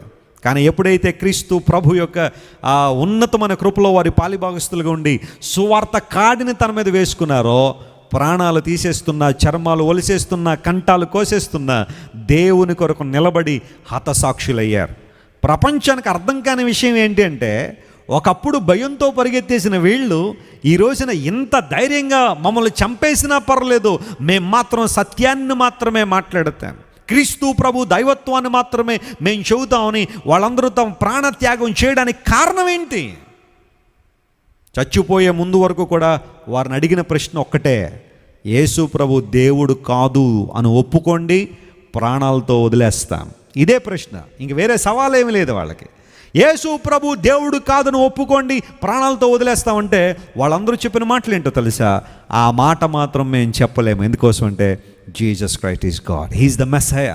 ఆయనే రక్షకుడు, లోక రక్షకుడు, ఆయనే క్రీస్తు. పాత నిబంధనల లేఖనాలు, ప్రవచనాలు ఎవరి గురించి అయితే చెప్పాయో ఆయనే ప్రభు అని యేసు ఆయన శిలువలో కార్చిన రక్తము ద్వారా, ఆయన మరణాన్ని జయించి తిరిగి లేవడం ద్వారా దేవుడుగా రుజువు చేయబడ్డాడు. కాబట్టి ఆయన కొరకు మేము చనిపోవడానికి ఆయన సిద్ధంగానే ఉన్నారు. యేసు ప్రభు పునరుత్థానం జరగలేదని వాదించే కొంతమంది ఏమంటారంటే, శిష్యులు యేసు ప్రభు దేహాన్ని తీసుకెళ్ళి ఎక్కడో దాచిపెట్టేశారు అని వాదిస్తారు. బాడీ స్టోలెన్ అనే ఒక థియరీని తీసుకొచ్చారు. బాడీ స్టోలెన్ అంటారు దాన్ని. అంటే యేసు ప్రభువునంట శిష్యులు ఆ దేహాన్ని తీసుకుని వెళ్ళిపోయి ఎక్కడో చోట దాచిపెట్టేశారట.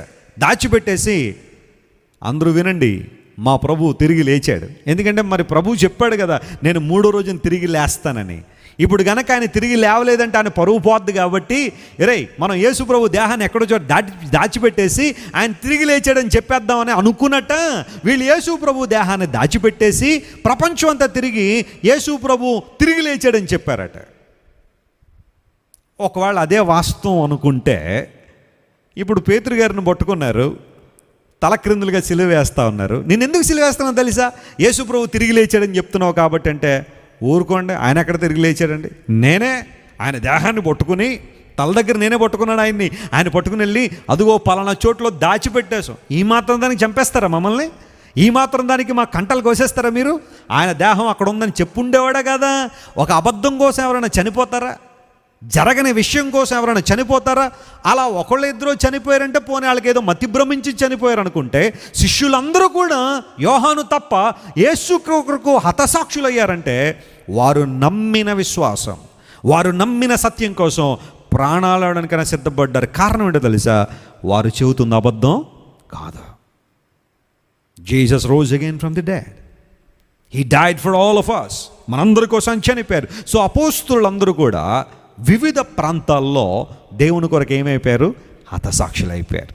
ఆ తర్వాత ప్రియులరా, రోమన్ చరిత్ర కాలంలో రోమన్ సామ్రాజ్యపు అధినేత నీరో అనబడేవాడు వచ్చాడు. ఒకసారి అతను చూడండి. నీరో. హిట్లర్ గురించి మీలో చాలామంది తెలుసు అనుకుంటున్నాను. హిట్లర్ ఓ మాటలో చెప్పాలంటే మోర్కా నెంబర్ 1 అంటే హిట్లర్కి టైటిల్ ఇవ్వచ్చు అనమాట. మనం మోర్కా నెంబర్ 1 అనే ఒక అవార్డు ఏమన్నా ఉంటే అది అడాల్ఫ్ హిట్లర్కి ఇవ్వచ్చు. జర్మనీ నియంత 6 లక్షల మంది యూదుల్ని చంపేశాడు. 6 మిలియన్ జ్యూస్ గ్యాస్ ఛాంబర్లో పెట్టి చంపేశాడు వాళ్ళని. యూదులు మాత్రమే కాదు, రెండవ ప్రపంచ యుద్ధ కాలంలో 1939 నుండి 45 వరకు జరిగిన యుద్ధ కాలంలో 5,90,00,000 మంది చచ్చిపోయారండి. 5,90,00,000 మంది. వాళ్ళందరూ చనిపోవడానికి ప్రధాన కారణం మాత్రం అడాల్ఫ్ హిట్లరే. ఆ 5,90,00,000లో 60 లక్షల మంది యూదులు కూడా ఉన్నారు.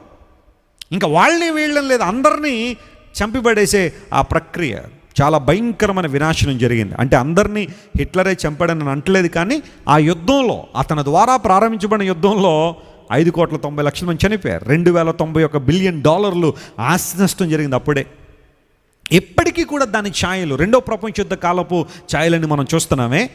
అంటే మన తరంలో మనకు తెలిసి అడాల్ఫ్ హిట్లర్ ఎంత మూర్ఖుడైతే, మొదటి శతాబ్ద కాలంలో నీరో అనబడే ఆ చక్రవర్తి మోర్కా నెంబర్ 1 అన్నమాట. ఇతను గొంతుక గాడిద గొంతుకులాగా ఉండేదట.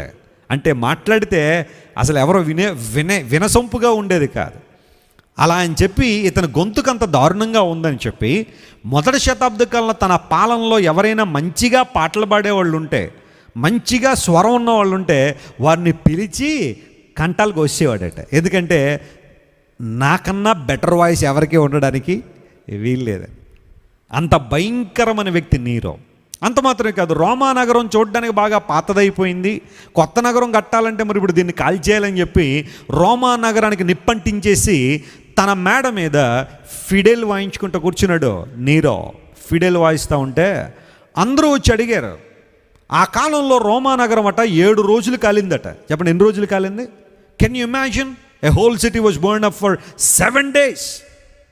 7 రోజులు ఆ పట్టణం అంతా కాలిపోతుంటే అందరూ నీరో దగ్గరికి వచ్చి అడిగారు, ఏంటి నువ్వు చేసిన పని? నీ మూర్ఖత్వానికి రోమా పట్టణాన్ని కాల్చేసావు, మా ప్రాంతాలు మా ఇళ్ళన్నీ కాలిపోయినాయి, ఏంటి సంగతి అంటే, ఇప్పుడు ప్రజల యొక్క ఆ భయంకరమైన అసహనం నుండి తప్పించుకోవడానికి నీరో చెప్పిన మాట ఏంటో తెలుసా?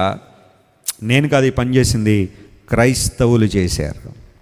క్రైస్తవులే మీ పట్టణాన్ని లేదా మన పట్టణాన్ని కాల్చేశారు, కాబట్టి మీకు ఓపుకుంటే వాళ్ళని కాల్చిపోరేయండి అన్నాడు. క్రీస్తు శకం 64వ సంవత్సరంలో ఒక భయంకరమైన హింస దేవుని బిడ్డలకు చెలరేగినప్పుడు, can you imagine dear friends? పేతురు గారు ఆ హింసలోనే చనిపోయారు. అపోసిన పౌలు కూడా నీరో కాలపు హింసలోనే ఆయన కూడా ప్రాణాలు కోల్పోయారు. నీరో చక్రవర్తి సమయంలోనే పౌలు మహాశయుడు కూడా తన ప్రాణాన్ని కోల్పోయాడు. ఈరోజు మనం ఇటలీ వెళ్తే ఒకసారి ఈ దృశ్యాన్ని మీరు చూడండి. ఈ ప్రాంతాన్ని papal basilica of saint Paul అని పిలుస్తారు. కరెక్ట్గా ఇక్కడే పౌలు మహాశయుడు శిరచ్ఛేదనం చేయబడ్డాడు, బీహెడ్ చేయబడ్డాడు. ఒక మార్బుల్ పిల్లర్ మీద ఆయన తలను పెట్టి ఆ తలను నరికేశారు అపోసిన పౌలు. దానికి ముందే తిమోతి పత్రిక రాస్తున్నాడు, నేను పారాణపణముగా పోయబడుతున్నాను, నేను నా పరుగు కడముట్టించాను, నా విశ్వాసాన్ని కాపాడుకున్నాను, మంచి పోరాటం నేను పోరాడాను. పౌలు గారు చెప్పిన మాట. ఆ తర్వాత పౌలు గారిని రోమా నగరాన్ని తీసుకొచ్చి అక్కడ ఆయన బిహెడ్ చేశారు. పౌలు గారు చనిపోయిన స్థలం, నేను ఇటలీ వెళ్ళినప్పుడు ఈ ప్రాంతాలని చూశాను. పౌలు గారు చనిపోయిన ఈ ప్రాంతం కూడా వెళ్ళాను నేను. ప్రియులారా, ఎందుకు ఈ మాటలు చెబుతున్నాను తెలుసా? ఎఫ్ఎస్సి సంఘ కాలము 31 నుండి 100 వరకు టైం లైన్ మనం పెట్టుకుంటే ఆ టైం లైన్లోనే ఎన్నో గొప్ప కార్యాలు, సువార్త వ్యాపకం, అనేక ప్రాంతాలకు సువార్త వెదజల్లడంతో పాటుగా దేవుని బిడ్డలైన వారు, శిష్యులైన వారు, అపోస్తలులు చాలామంది తమ ప్రాణాలు సైతం దేవుని కోసం అప్పగించారు. ప్రభు కొరకు నిలబడ్డారు చాలామంది. ఇంకా ఆ తర్వాత మనం చరిత్రను ఆలోచన చేస్తే AD 70, అందరూ చెప్పండి, క్రీస్తు శకము 70వ సంవత్సరం. One of the important years in the history of Jewish history. యూదుల చరిత్రలో AD 70 ఎవరు మర్చిపోరు, 70వ సంవత్సరాన్ని. ఎందుకోసం అంటే ఆ టైంలో యెరూషలేము దేవాలయం యొక్క విధ్వంసం జరిగింది. దాన్ని యేసు ప్రభు వారు ముందుగానే ప్రవచించారు, చెప్పారు. యేసు ప్రభు వారు ముందుగానే ప్రవచించి యెరూషలేము దేవాలయ విధ్వంసం జరగబోతుందని ప్రభువు చెప్పారు. యాజ్ టీజ్గా ప్రభువు చెప్పినట్టుగానే 70వ సంవత్సరంలో టైటస్ అనే ఒక వ్యక్తి, రోమన్ చక్రవర్తి కుమారుడు ఆ టైంలో, టైటస్ అనబడే వ్యక్తి మొత్తం యూదులందరినీ కూడా పరుగులు పెట్టించి చంపేశాడు. మోకాళ్ళలో రక్తం బారిందట ఆ టైంలో. కాలువల్లో యెరూషలేము దేవాలయం విధ్వంసం జరిగింది. మీరు చూస్తున్నారు ఇది. ఆనాడు టైటస్ అనబడే వ్యక్తి తన తండ్రితో కలిసి అతడు పరిపాలన చేస్తుండేవాడు. తన తండ్రి పేరు వెస్పాసియన్ ఇద్దరు కలిసి పరిపాలన చేస్తూ యెరూషలేము మీద దండెత్తొచ్చి యూదులందరినీ కూడా కనబడినట్టు నాశనం చేసి పడేశాడు. ఆ టైంలో దేవుని ఆలయం, దాన్ని సెకండ్ టెంపుల్ అంటారు. అందరూ చెప్పండి, దాన్ని ఏమంటారు? సెకండ్ టెంపుల్ అంటారు. మరి ఫస్ట్ టెంపుల్ ఏంటండి అంటే సొలొమోను గారు కట్టింది ఏంటనమాట, ఫస్ట్ టెంపుల్. దాన్ని ఎవరు కూల్చేశారు? ఫస్ట్ టెంపుల్ని ఎవరు కూల్చేశారు? బబులోను రాజు, బబులోనీయులు కూల్చేశారు. ఆ తర్వాత 70 సంవత్సరాల ఇశ్రాయేలీలు యూదులు బానిసలుగా వెళ్ళిపోయినప్పుడు మళ్ళీ తిరిగి వచ్చారు. వాళ్ళు తిరిగి వచ్చిన తర్వాత జెరుబ్బాబెలు, యెహోషువ అనే ఆ ఇద్దరు నాయకత్వంలో మరలా దేవుని మందిరం ఏం చేయబడింది? కట్టబడింది. దాన్నే సెకండ్ టెంపుల్ అంటారు. ఫస్ట్ టెంపుల్ ఏమో సొలొమోను గారి ద్వారా కట్టబడింది, మ్యాగ్నిఫిషియంట్ టెంపుల్ అది. దాన్ని కూల్చి పడేస్తే ఆ తర్వాత కాలంలో క్రీస్తు పూర్వం 516వ సంవత్సరంలో, రాసుకోండి డేట్, BC 516, ఆ టైంలో యెహోషువ మరియు జెరుబ్బాబెల్ అనే వాళ్ళు దేవుని మందిరాన్ని మరలా నిలబెట్టారు. దాన్ని సెకండ్ టెంపుల్ అని పిలుస్తారు.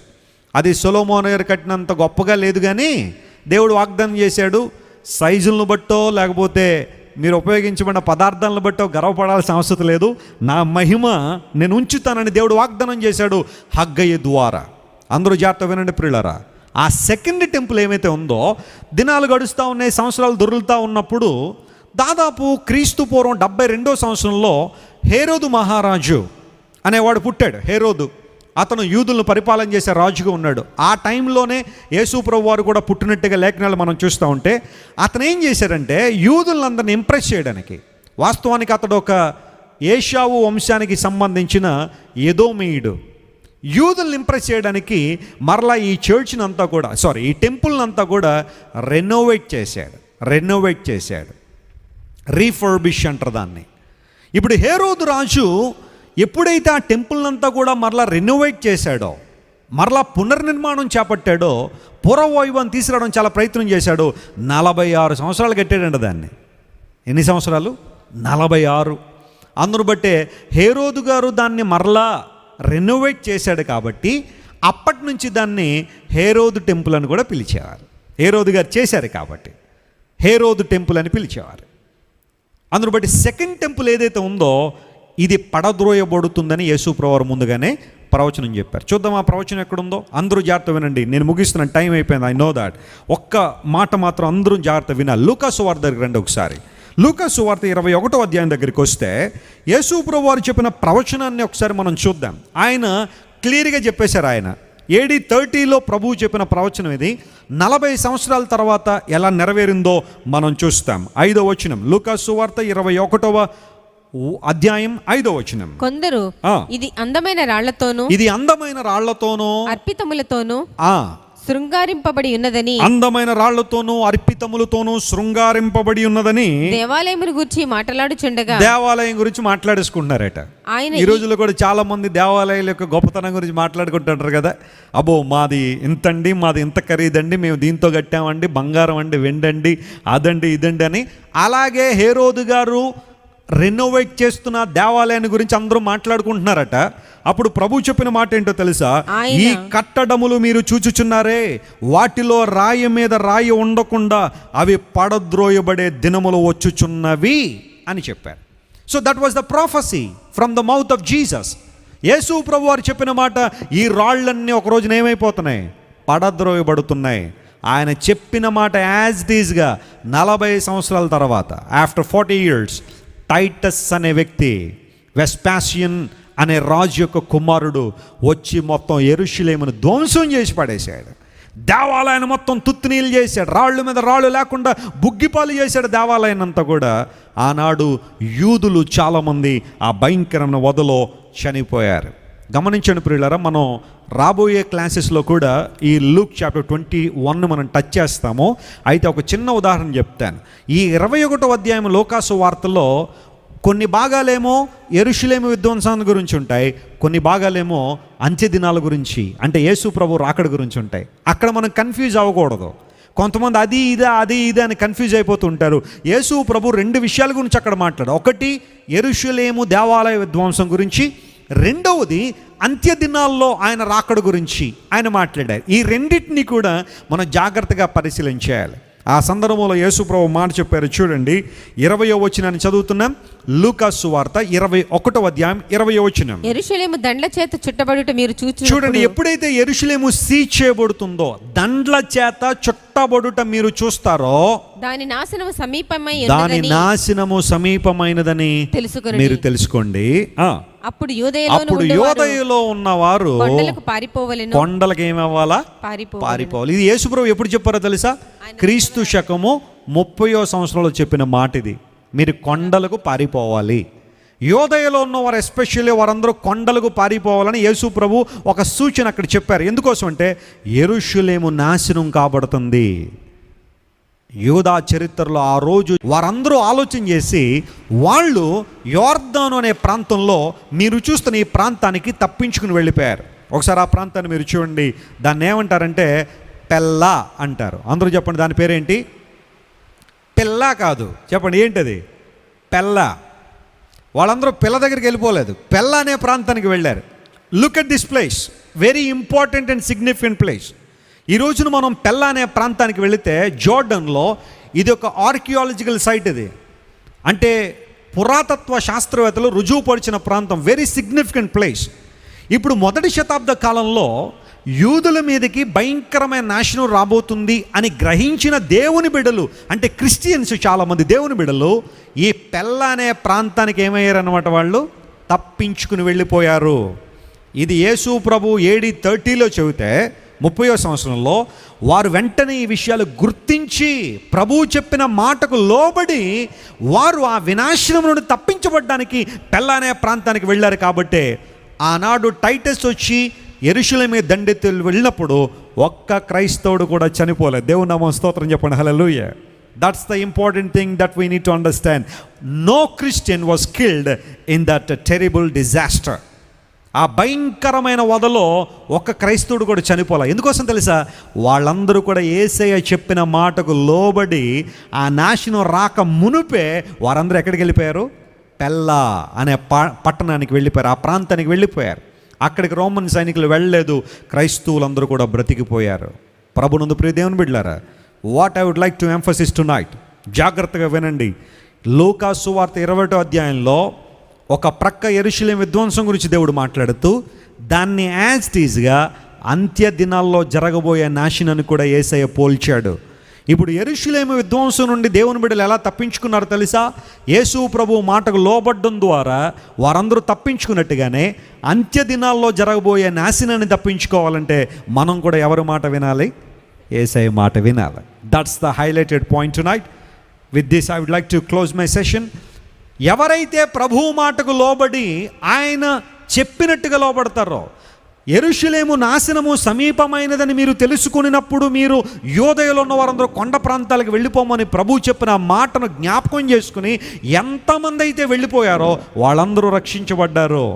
మాకు వద్దు అనుకుంటున్న వాళ్ళందరూ కూడా, ఎందుకంటే యూదులు చాలామంది యేసయ్య మాటకు లోబడలేదు, ఆ మాటలు ఎంత నమ్మిక ఉంచలేదు, కాబట్టి వారిలో చాలామంది చనిపోయారు.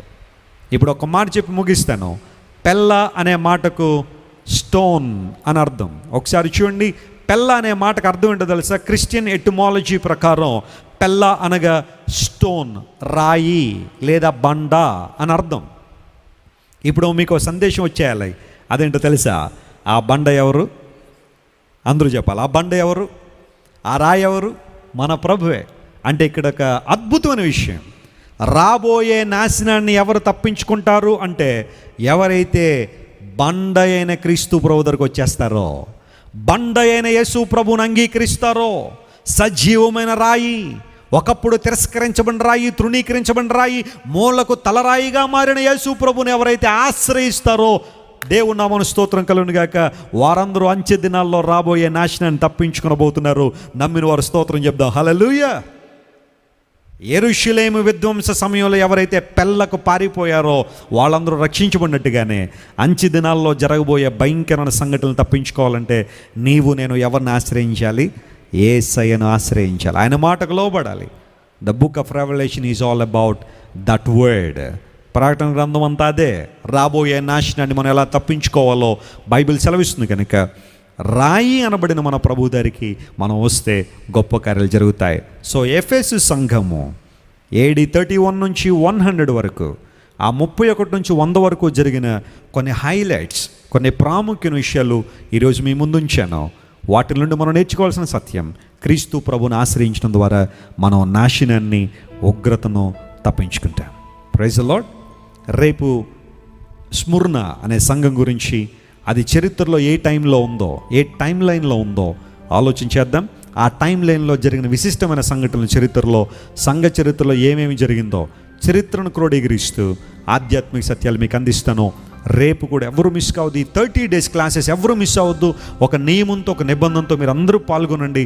దేవుడు మీతో చాలా విషయాలు మాట్లాడతారు. మీకు అర్థం కాకపోతే మరలా రివైండ్ చేసుకుని చూడండి. అనేక విషయాలు మీరు తెలుసుకుని వాక్య ఉద్యమంలో మీరందరూ ముందుకు కొనసాగుతారు. కళ్ళు మూసుకోండి, ప్రార్థన చేసుకుందాం. Everyone close your eyes tonight. క్రీస్తు శకం 31 నుండి 100 వరకు ఎఫెసు సంఘం యొక్క కాలాన్ని గనక మనం అంచనా వేస్తే, ఆ కాలంలోని అనేక మంది ప్రభు కొరకు హతసాక్షులు అయిపోయారు. దేవుని సువార్త పరిచర్యలు చాలామంది తమ ప్రాణాలు అర్పించారు. సంఘము కదంతొక్కుతూ ముందుకు సాగిపోయింది. ప్రభు సువార్త అనేక ప్రాంతాలకు వెదజల్లబడింది. పౌలు, అదేవిధంగా పేతురు గారు, అనేక మంది దేవుని బిడ్డలు అనేక ప్రాంతాల్లో సువార్త ప్రకటించారు. వారు సత్యం కోసం నిలబడి సత్యం కోసం ప్రాణాలు అర్పించారు.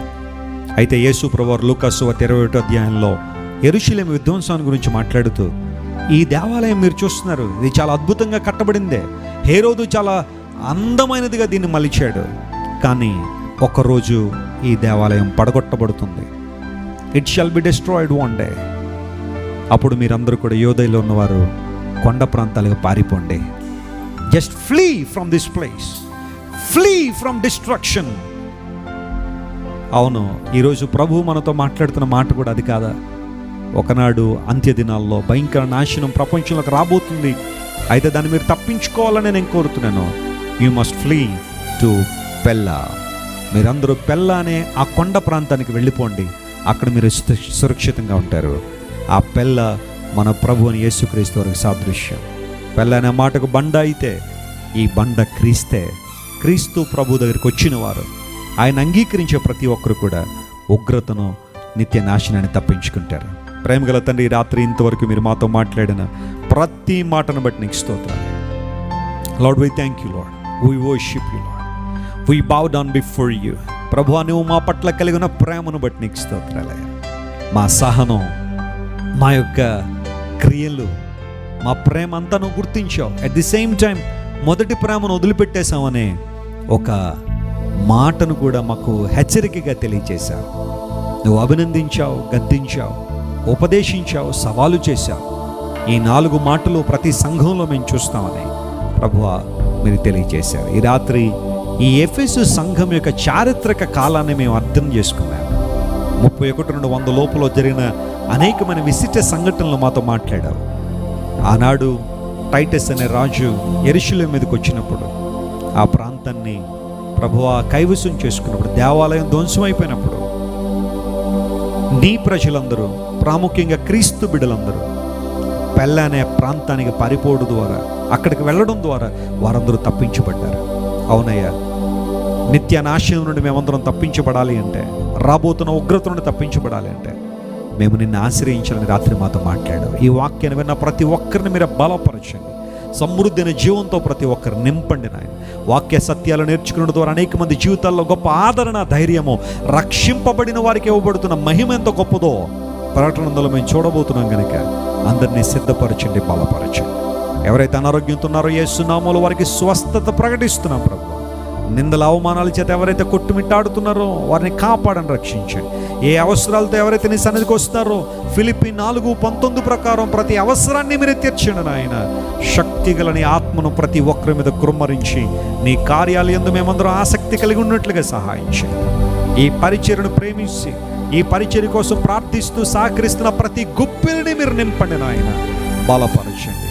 ఘనత, మహిమ, ప్రభావం నీకు మాత్రమే చెల్లిస్తూ యేసు క్రీస్తు వారి అత్యున్నతమైన నామం పేరిట అడిగి వేడుకొనిచున్నాము తండ్రి, ఆమేన్, ఆమేన్. తండ్రి, కుమార, పరిశుద్ధాత్మ త్రియేక దేవుని సన్నిధి సదాకాలం మీ అందరికీ తోడయండి. గొప్ప కార్యాలు మీ జీవితంలో జరుగును గాక. Amen, amen, amen. Thank you dear friends for joining us tonight.